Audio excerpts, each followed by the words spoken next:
தென்னாடுடைய சிவனையே போற்றி, எந்நாட்டவர்க்கும் இறைவா போற்றி. நேயர்கள் எல்லாருக்கும் வணக்கம். இந்த வீடியோவில் நீங்கள் ஆவலோடு எதிர்பார்த்துக்கிட்டு இருந்த மார்ச் 2025 ராசி பலன் அப்படிங்கிறத நம்ம பார்க்க போகிறோம். எதுக்காக ஆவலோடு எதிர்பார்த்துக்கிட்டு இருந்த அப்படிங்கிறத நான் சொல்கிறேன் அப்படின்னா, இந்த மாதத்தில் ஏகப்பட்ட கிரக மாற்றங்கள் அப்படிங்கிறது இருக்குது. அதாவது கிரகங்கள் எல்லாம் அப்படியே ஒன்றோட ஒன்று கூடி போய் மீன ராசியில் பெரிய ஒரு கிரக சேர்க்கை அப்படிங்கிறதே இருக்குது. முக்கியமான கிரகங்கள் எல்லாமே மீன ராசியில் குரு பகவானோட வீட்டில் கூட போகுது. இந்த மார்ச் மாதம் அப்படின்னு பார்த்தீங்கன்னா குரோதி வருடம் மாசி 17 சனிக்கிழமை கும்ப லக்கணம் துவிதியை திதியில் பிறக்குது. இப்போ இந்த மாதத்தோட கிரக நிலைகள் அப்படின்னு பார்த்தீங்கன்னா சூரியன் கும்பராசியில் இருக்கார், 15ஆம் தேதி மீன ராசிக்கு போகிறாரு. செவ்வாய் மிதுன ராசியில் பலம் அடைஞ்சிட்டாரு. புதன் மீன ராசியில் இருக்கார், 18ஆம் தேதி வக்கரகதியில் பின்னோக்கி கும்பராசிக்கு போகிறாரு.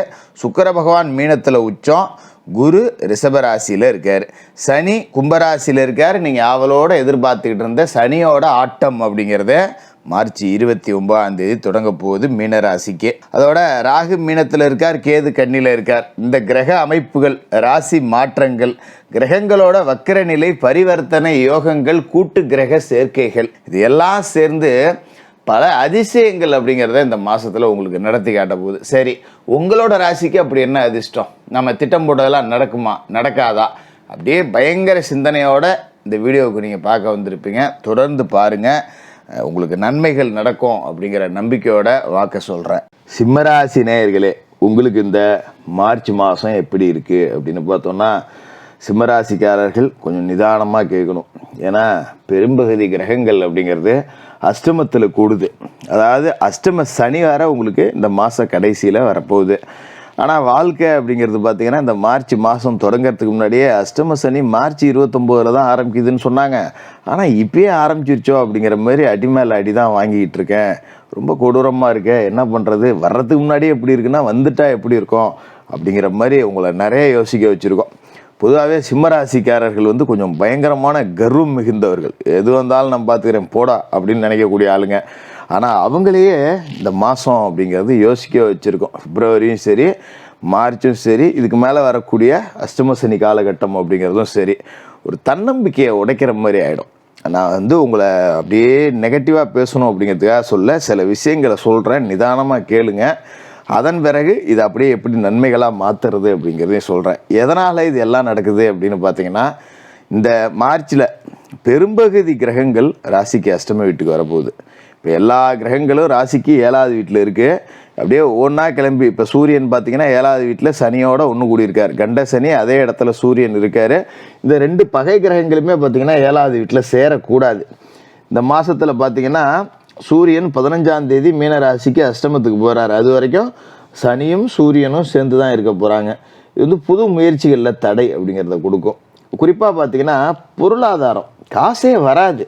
ஏன்னா ரொம்ப வறட்சியாக இருக்குது நாட்டில். எவன்ட்டையுமே காசு இல்லையா? கடையை திறந்து வச்சுருக்கேன், ஒரு வியாபாரம் ஆகலை. வேலைக்கு போனாலும் சம்பளம் எப்போவுமே கரெக்டாக போட்டுருவாங்க. இப்போ என்னான்னு தெரில, 5ஆம் தேதி கொடுக்குற சம்பளம் 10ஆம் தேதி 15ஆம் தேதினு இழுத்துக்கிட்டே கிடக்குறாங்க.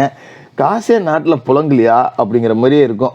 யாராவது ஒரு வீடு கட்டிக்கிட்டு இருந்தாங்கன்னா கூட நமக்கு அன்றாட செலவுக்கே காசு இல்லை. இவங்க என்ன சம்பாதிக்கிறாங்க, எப்படி வீடு கட்டுறாங்க, இவ்வளோ பெரிய பில்டிங் கட்டுறாங்க அப்படிங்கிற மாதிரிலாம் நமக்கு சிந்திக்க தோணும். ஆனால் சிம்மராசிக்காரர்கள் எப்போவுமே பார்த்திங்கன்னா நேர்மையின் வழியில் போகிறவங்க, தர்ம வழியில் பயணம் செய்கிறவங்க. அப்போ அவங்க எப்படி இருப்பாங்க அப்படின்னா, நமக்கும் ஒரு வாய்ப்பு கிடைக்கும்டா, 10 ரூபா விட்றா அப்படிங்கிற அந்த இருமாப்பு அப்படிங்கிறதும் உங்ககிட்ட இருக்கும். அதை விட்டுறாதீங்க, அதில் எந்த மாற்றமும் இல்லை. ஆனால் இந்த காலகட்டத்தில் உடல் சோர்வு, கழுத்து வலி, கைகால் வலி, இது கைகால் நடுக்கிறது, இதெல்லாம் கொடுக்கும். சில பேருக்கு சர்க்கரை வியாதி வரக்கூடிய வாய்ப்பு கூட கொடுத்துருக்கோம். நமக்கு சுகரே இல்லை, எப்படி வந்துச்சுன்னு தெரில, திடீர்னு ஆள் இழைச்சி விட்டால் சரி ஆஸ்பத்திரிக்கு போகலாம், பார்க்குறவங்களாம் இழைச்சிப்பிட்டியான்னு கேட்குறான். இதை முதல்ல செக் பண்ணிடணுன்ட்டு போனோம்னா சில பேருக்கு சுகர் கூட வந்திருக்கும். என்னடா இது அப்படிங்கிற மாதிரி யோசிக்க வச்சுருக்கோம்.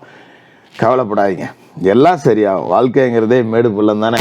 சரி, இப்போ இந்த மாதத்தில் வேறு என்ன அப்படின்னு பார்த்தீங்கன்னா, செவ்வாய் வக்கர நிவர்த்தி அடைஞ்சு உங்களோட ராசிக்கு லாப வீட்டில் இருக்கார். இது ஒரு நல்ல மாற்றம். அதாவது உடல் சோர்வு அப்படிங்கிறத தவிர்த்துருங்க. என்னதான் நமக்கு உடம்புல பிரச்சனை இருந்தாலும் வழக்கமாக 7 மணிக்கு எழுந்திரிக்கிறியா, 6 மணிக்கு எழுந்திரியா, 1 மணி நேரம் லேட்டாக எழுந்திரி, 6க்கு எழுந்திரிக்க, 7க்கு எழுந்திரிக்கிறவங்க 8 எழுந்திரிச்சிட்டு குளிச்சு முழுவிட்டு அன்றைய வேலையை போய் பார்த்துருங்க. முதல்ல வேலை என்ன தெரியுங்களா செய்யணும்? இந்த மாதிரியான சோதனையால காலகட்டத்தில் ராசி அதிபதி சூரிய வணக்கம் செய்யணும். அப்போ விடிய காலையில் எந்திரிச்சு குளிக்கணும். குளிச்சு முழிவிட்டு சூரிய நமஸ்காரம் பண்ணிட்டு வேலையை தொடங்குங்க. உங்களுக்கு ஒரு நேர்மறை ஆற்றல் அப்படிங்கிறது கிடைக்கும். நம்மளால எல்லாம் முடியும்டா, என்ன பெரிய கஷ்டமா, நம்ம பார்க்காத கஷ்டமா, எவ்வளோ பார்த்துட்டோம், இது என்ன இப்போ நீ ஏன்டா இப்படி சோர்ந்து படுத்திருக்க, எப்பவும் நீ இப்படி இருக்க மாட்டியா அப்படின்னு உங்களுக்கு நீங்கள் பேசுங்க. தானாகவே எல்லாமே சரியாக நடக்கும். அதேமாரி லாப வீட்டில் செவ்வாய் இருந்து அதுக்குண்டான உத்வேகத்தை உங்களுக்கு கொடுப்பார்.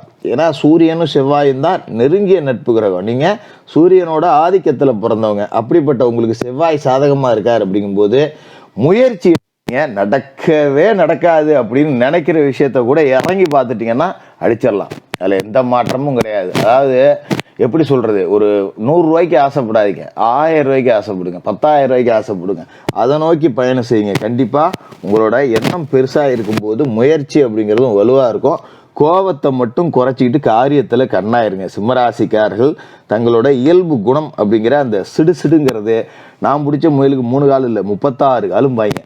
நான் சொல்கிறது தான் சரி, எவனாக இருந்தாலும் என் பேச்சை தான் கேட்கணும், இல்லைனா போயிட்டே இருங்கிற ஆளுங்க, அதை கொஞ்சம் குறைச்சிங்க.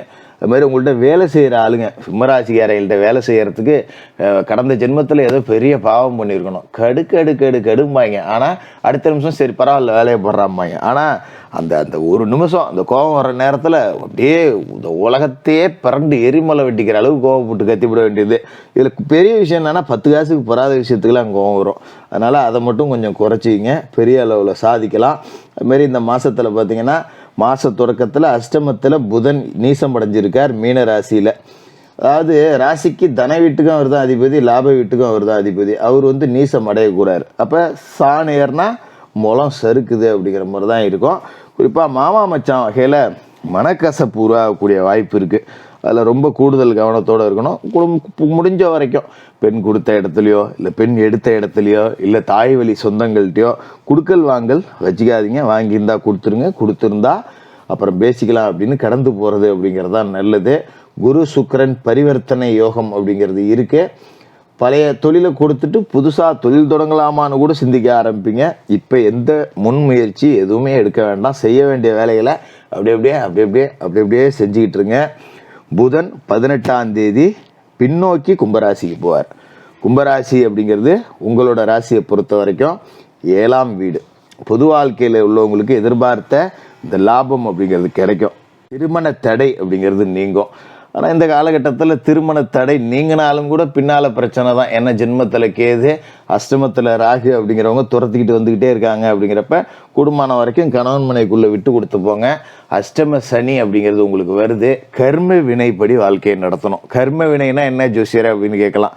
பிற உயிர்களுக்கு தீங்கு விளைவிக்காமல், யாரையும் போட்டியாக நினைக்கலாம், பொறாமப்படாத, இன்னொருத்தரை கெடுக்கணும்னு நினைக்காத, எப்போவுமே அந்த மாதிரி ஆட்கள் தான் சிம்மராசிக்காரங்க. அடுத்தவனை கெடுக்கணும்னு நினைக்க மாட்டாங்க. நேராக கூப்பிட்டு 2 திட்டினாலும் உள்ளே ஒன்று வச்சுக்காத ஆளுங்க. இந்த வஞ்சம் வச்சுக்கிறது, குழி பொறிக்கிறது, இந்த வேலையெல்லாம் செய்ய மாட்டீங்க. அதை எந்த சூழல்லையும் கைவிட்டுறாதீங்க. இன்னொருத்தனை கெடுக்காமல் பிற உயிர்களுக்கு தீங்கு விளைவிக்காமல் நம்ம ஒரு வாழ்க்கையை வாழ்ந்தோம் அப்படின்னாலே இந்த அஷ்டம சனி காலகட்டத்தில் சனி பகவான் வாரி கொடுப்பார். அதனால் நீங்கள் பயப்பட வேண்டியதில்லை. கர்ம வினை அப்படிங்கிறது தான் சனி பார்ப்பார். கூடுமான வரைக்கும் செடிகளுக்கு மரங்களுக்கு தண்ணீர் ஊற்றுங்க. இது ரொம்ப சனி பகவானுக்கு பிடிக்கும். அதேமாரி சனிக்கிழமையில் எண்ணெய் தேய்ச்சி குளிங்க, கருப்பு நிற ஆடை அணியுங்க, காகத்துக்கு அன்னம் வலியுங்க. மாற்றுத்திறனாளிகளுக்கு உங்களால் முடிஞ்ச உதவிகள் செய்யணும். ஊனமுற்றவர்கள், கைகால் முடியாதவர்கள், உங்களால் முடிஞ்ச உதவிகள் செய்யுங்க. கருப்பு நிற ஜீவராசிகள் இருக்கும், அதுக்கு உணவு கொடுங்க. ஒரு கருப்பு நிற பசுமாடாக இருக்கலாம், இல்லை கருப்பு நிற காகமாக இருக்கலாம், இல்லை கருப்பு நிற யானையாக இருக்கலாம். கோயிலில் உங்களால் முடிஞ்சதை கருப்பு நிற ஜீவராசிகளுக்கு உங்களால் முடிஞ்ச உதவிகள், உணவுகள் அப்படிங்கிறத கொடுங்க. அஷ்டம சனியவும் எதிர்கொள்ளலாம். இப்போ அஷ்டமத்தில் கூடியிருக்கிற எல்லா கிரகங்களையும் எதிர்கொள்ளலாம். ஒரு போட்டிக்கு அப்புறம் ஜெயிக்கிறது தான் சிம்மராசிக்காரர்களுக்கு ரொம்ப பிடிக்கும். அப்படிப்பட்ட போட்டியை கொடுத்து ஜெயிக்க வைக்கக்கூடிய காலம் உங்களுக்கு காத்துக்கிட்டு இருக்கு. ஜெயிக்கலாம். வாழ்த்துக்கள்.